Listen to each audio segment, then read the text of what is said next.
Ebola நோய் பரவல் முன்னெச்சரிக்கை மற்றும் தடுப்பு நடவடிக்கைகளை தீவிரப்படுத்த மாநிலங்களுக்கு மத்திய அரசு உத்தரவிட்டிருக்கிறது. இது பற்றி விவரிக்க இணைகிறார் எமது செய்தியாளர் தாயுமானவன். ஆப்பிரிக்க நாடுகளான காங்கோ, உகாண்டா போன்ற நாடுகளில் தொடர்ச்சியாக இந்த எபோலா வைரஸ் பரவல் என்பது அதிகரித்திருக்கிறது. குறிப்பாக காங்கோவில் இந்த எபோலா வைரஸ் அறிகுறிகளோடு 600க்கும் மேற்பட்டோர் உயிரிழந்த சம்பவம் என்பது அதிர்ச்சிகரமாக இருப்பதாக உலக சுகாதார நிறுவனம் எச்சரிக்கை விடுத்திருக்கிறாங்க. அது மட்டும் இல்லாமல் உலக நாடுகள் இது சம்பந்தமாக பல்வேறு அவசர நிலைகளை மேற்கொள்ள வேண்டும். குறிப்பாக மருத்துவ ரீதியாக மருத்துவ கட்டமைப்புகளை தயார் நிலையில் வைத்துக்கொள்ள வேண்டும் என உலக சுகாதார நிறுவனம் வழிகாட்டுதலை வழங்கியிருக்கிறாங்க.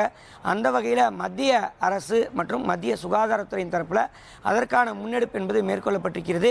குறிப்பாக நாடு முழுவதும் இருக்கக்கூடிய மாநிலங்கள் மற்றும் யூனியன் பிரதேசங்கள் இந்த மருத்துவ நிலையை உயர்த்தி கொள்ள வேண்டும் எனவும் தயார் நிலையில் இருக்க வேண்டும் எனவும் அறிவிப்பு என்பது மத்திய அரசின் தரப்பில் வழிகாட்டுதல்களாக வழங்கப்பட்டிருக்கிறது.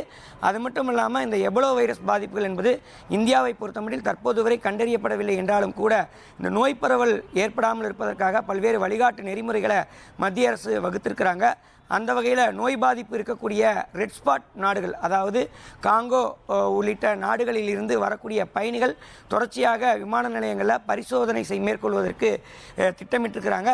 எனவே பன்னாட்டு விமான நிலையங்களில் சம்பந்தப்பட்ட மாநில அரசுகளின் தரப்பில் சுகாதார குழுக்கள் நியமிக்கப்பட்டு தொடர்ந்து இந்த கண்காணிப்பு பணிகள் என்பது தீவிரப்படுத்த வேண்டும் என்ற ஒரு வழிகாட்டுதல் என்பது வழங்கப்பட்டிருக்கிறது.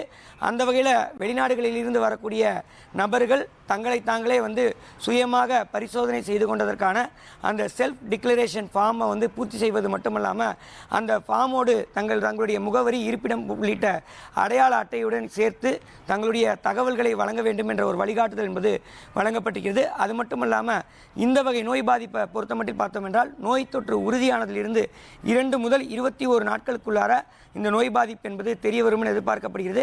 அந்த வகையில் பொதுவான அறிகுறிகளாக இருக்கக்கூடிய காய்ச்சல், தலைவலி, உடல்வலி மற்றும் வாந்தி, மயக்கம் மற்றும் உடல் சோர்வு உள்ளிட்ட அறிகுறிகள் தென்படக்கூடிய பட்சத்தில் உடனடியாக சம்பந்தப்பட்ட அந்த பயணிகள் அனைவருமே மருத்துவர்களை அணுகி சிகிச்சை மேற்கொள்ள வேண்டும் எனவும் தேவைப்படக்கூடிய பட்சத்தில் அந்த பரிசோதனையை மேற்கொள்ள வேண்டும் எனவும் வழிகாட்டுதல் வழங்கப்பட்டிருக்கிறது.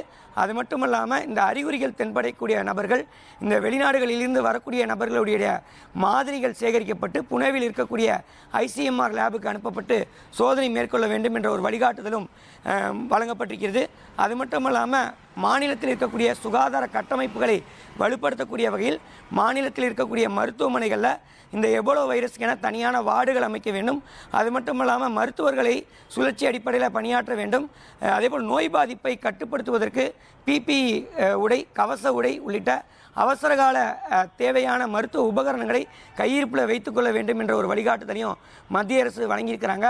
அந்த வகையில் தமிழக சுகாதாரத்துறையை பொறுத்தமட்டில் இன்று முதல் இந்த எபோலா வைரஸ் பாதிப்பை கட்டுப்படுத்துவதற்கும் தொடர்ந்து நோய் பாதிப்பு பரவாமல் இருப்பதற்கான முன்னெச்சரிக்கை நடவடிக்கையை மேற்கொண்டு வராங்க. தமிழகத்தில் இருக்கக்கூடிய பன்னாட்டு விமான நிலையங்களில் குறிப்பாக இந்த காங்கோ உள்ளிட்ட நாடுகளில் இருந்து வரக்கூடிய நபர்கள் மீது பரிசோதனை மேற்கொள்ளப்பட்டு காய்ச்சல், உடல்வலி உள்ளிட்ட அறிகுறிகள் தென்படக்கூடிய பட்சத்தில் உடனடியாக அவர்களுடைய மாதிரிகள் சேகரிக்கப்பட்டு புனேவில் இருக்கக்கூடிய ஆய்வகத்திற்கு அனுப்புவதற்கான பணிகளையும் தமிழக சுகாதாரத்தை தொடரக்கூடிய காட்சிகளை பார்க்க முடிகிறது.